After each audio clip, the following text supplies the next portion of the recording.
Ok, čus lidi, já vás vítám u nového vlogíku, protože prostě proč ne? Takže, kdyby vás to zajímalo, proč nevyšel vlogísek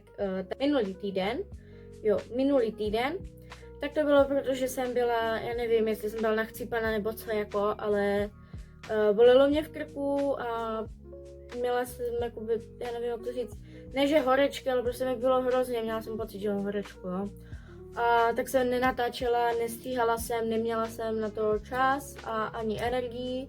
Prostě nějaká si výroza takhle. Nezapomeňte mi hodit like, odběr, pište mi komentář, sdílejte tohle video. A já se budu na vás těšit další den. Ok, takže nazdárek, já už mám za sebou přijímačky na nečisto a jakože asi to bude velký špatný, ale nevím. Whatever, prostě, hele, teďka to jak zvládnu. Já jsem asi nemocná nebo co, nebo já nevím, ale hej, bolí mě hlava, bolí mě v krku, mám rýmu a umírám. Pecka. Čágo Logísková, my jsme tady s Kubou, Kuba hraje GTA. Já jsem byla ráno u doktorky a tak nějak jsem zjistila, že jsem kaput na příští týden. Nepůjdu do školy, wow. Jak? A je nemocná. A tak musíš to tam podpálit pak, ten barák. Budeš zatknout tě za žhářství. Picio. No, dobrý to je. Celkem ti to jde, mnohem víc než mě včera. A ty jsi umřel. Před chvilkou. Tak schválně, jsem zvědavá. Já ti poradím, musíš se dostat jakoby, musíš jít tam, doleva. Ne, zpátky a doleva. No, tam doleva.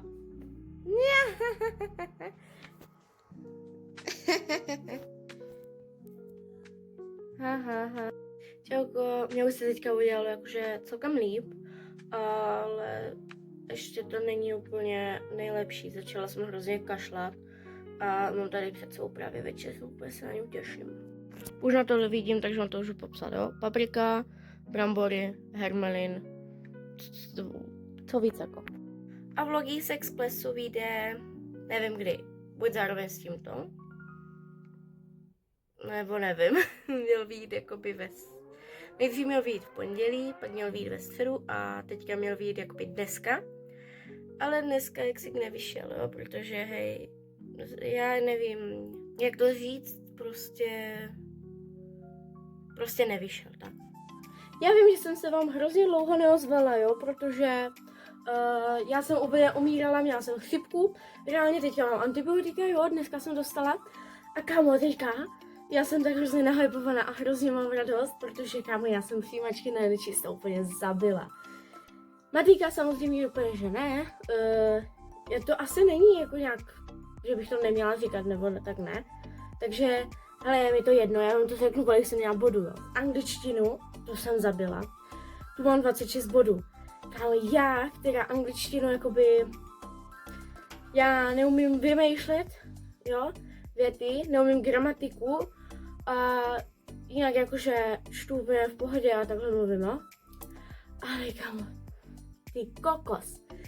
Čeština, kámo, češtinu fakt jakože nemám ráda a si tomu nejvíc jako dávám, kámo, 26 bodů.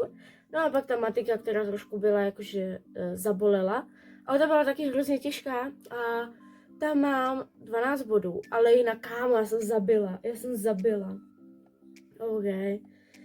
Já vím, že toto je takový 2týdenní vlogísek, protože ho točím fakt dlouho, ale no, ještě k tomu ho točím jakože hrozně krátký, takže bylo vysvědčení, to jsem vám, myslím, že nic nenatočila, pak byl, když jsem byla u té babičky, to jsem byla i u doktorky a ta doktorka mi právě řekla, že vypadá to na chřipku.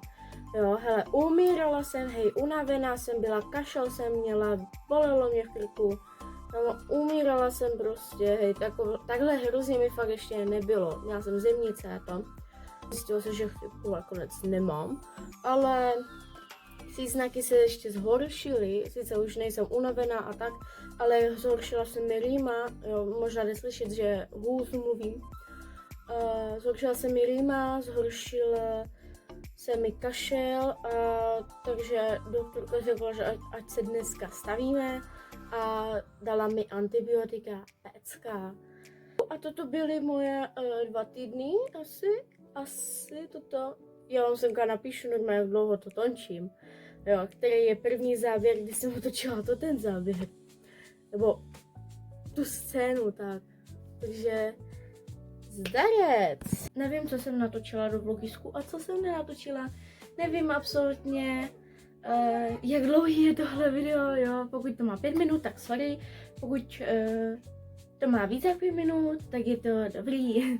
Je hodně vlogisek o ničem. Já nevím, jo, já se snažím být konzistentní na tom YouTube. Ne mít nějaký extra hype videa, jo, takže prostě se snažím vydávat něco, i když to nejde. Mám pro vás už sestříhaný ten tier list a mám tam sekci, jakoby to video má 13 minut, ale je tam 6 minut část, jakoby, já nevím, jestli už jsem řekla, o čem to je ten tier list, ale je tam jakoby sekce, kde dávám do toho tier listu ty věci. A pak tam mám sekci, která je to vám asi teda odstraním, to tam asi nenechám. A je to sekce vlastně, kde říkám, jakože proč to tam dávám a tak. Jo, já to popisuju sice celou dobu, ale pak jakože, abych si to odůvodnila, tak to tam mám takhle.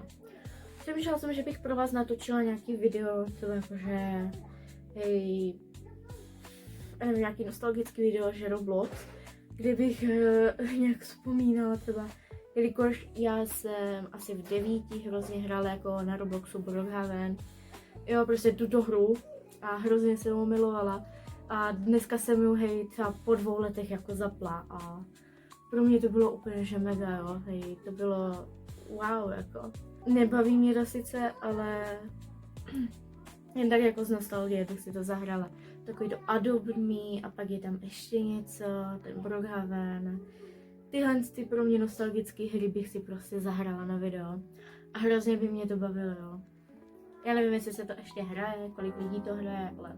Zdarec, nevím, kdy tento vlogisek vychází. Je mi to víceméně jedno, ale...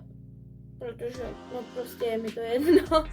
Protože ho natočím hrozně dlouho a nevím, jestli mám všechny záběry, jestli jsem vám všechno natočila nebo tak. No, ale tohle je poslední vstup do videa. Takže já jsem ráda, že jste tento vlogisek sledovali, pokud jste ho sledovali. A nezapomeňte mi hodit like, odběr, komentář mi napište. V komentáři třeba mi napište, jaký jste měli úterý. To je asi všechno. My se vidíme u příštího videa. Já se na vás budu těšit. A čau čau.